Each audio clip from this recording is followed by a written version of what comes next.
The premiere picks up seconds after we left off in the Season 1 finale. Instead of going to Los Angeles to be a better dad, Gi-hun and his Ronald McDonald hair leave the airport. The idea that he's still being monitored bothers him so much that he can't wait for a more private opportunity. He simply must get fully nude in a convenience store bathroom so that he can find and cut out the tracker implanted behind his ear. Meanwhile, police officer Junho has somehow survived falling off a cliff after being shot by the front man, previously revealed to be his missing brother, In-ho. Apparently, Junho drifted in the water until a guy named Captain Park pulled him onto his boat. He wakes up in the hospital whispering In-ho's name. Cut to 2 years later, and neither Gi-hun nor Junho have been able to move on from their Squid Game experiences. Junho clearly still has complicated feelings about his brother. He keeps lying and saying he didn't see the front man's face. Meanwhile, Gi-hun seems driven by a desire to prove something about his personal worth. Gi-hun is relying on a flipped past dynamic. Mr. Kim, the loan shark who once threatened to take his organs, is now flashing him finger hearts.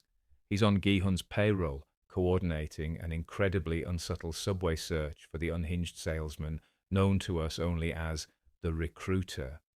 Worried that this year's game will begin soon, Gi-hun ups the reward to 1 billion won, around $695,000, and intensifies the search until basically all of Seoul's gangsters are working for him. Money is power, and Gi-hun's got plenty. In contrast, Junho's status has fallen. Without any physical proof of his story, police higher-ups won't let his deferential boss devote any resources to an investigation. So Junho has left the Major Crimes Division for traffic duty, and Captain Park is the only person helping him scour the ocean for the Squid Game Island.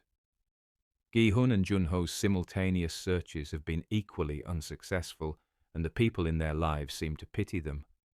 Naturally, the Recruiter pops up when Mr. Kim's right-hand man, Woo Seok, is in mid-rant about how this is a waste of time.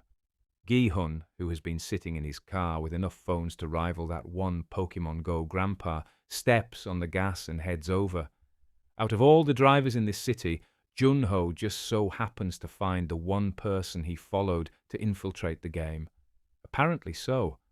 But Junho has his partner handle the stop, so he doesn't actually make the connection until Gi-hun drives away. Meanwhile, the Recruiter is at a park asking people living on the streets to choose between bread and a scratch-off ticket. At least one person picks bread, but everyone else goes for the lottery ticket. The Recruiter then stomps on the leftover bread, telling his shocked audience that it's their fault. But we don't see the Recruiter hand out any Squid Game cards before he regains his composure and leaves in a taxi. After tailing the Recruiter to an alley, Mr. Kim and Woo Seok are worried about missing out on the chance to split the reward money. They decide that they can and should capture him without waiting for Gi-hun. The Recruiter knocks them out, then makes them play rock, paper, scissors -1 while he fires at the loser. After the Recruiter ups the Russian roulette odds of dying to 5 in 6, Woo Seok plays 2 rocks. Mr. Kim plays paper and scissors but doesn't pull either hand back. He already knows the Recruiter will disqualify him for that. But I think there's a huge difference between getting shot for not playing and getting shot for losing the round. Picking a hand to move would feel like actively deciding whether his close friend should live or die. He'd feel responsible for the outcome, but the thing is, if Mr. Kim decided to win that last round of rock, paper, scissors, he wouldn't be the one pulling the trigger on Woo Seok, just as all the people in the park who chose scratch-offs weren't the ones who threw the bread on the floor. The Recruiter is the one with the gun and the bread-stomping shoes, and he's the one who decides when he gets to use them. The Recruiter and Gi-hun both accept and reinforce the idea that there are power hierarchies in this world. You're human or you're trash. You're a master or a dog. You deserve respect or you don't. And Gi-hun definitely makes it clear that he doesn't respect the Recruiter. When he comes back to his motel to find the blood-spattered Recruiter waiting with a gun, he just wants him to fetch his superiors. The Recruiter, who just put 2 grown men in dog-bone gags, does not appreciate being called a dog. He reveals that while working his way up the Squid Game ranks, he didn't hesitate to shoot his own dad in the forehead. In fact, he was actually happy afterward because it affirmed his career path but Gi-hun remains unimpressed. So the recruiter proposes a modified game of Russian roulette where one of them will die within 6 shots.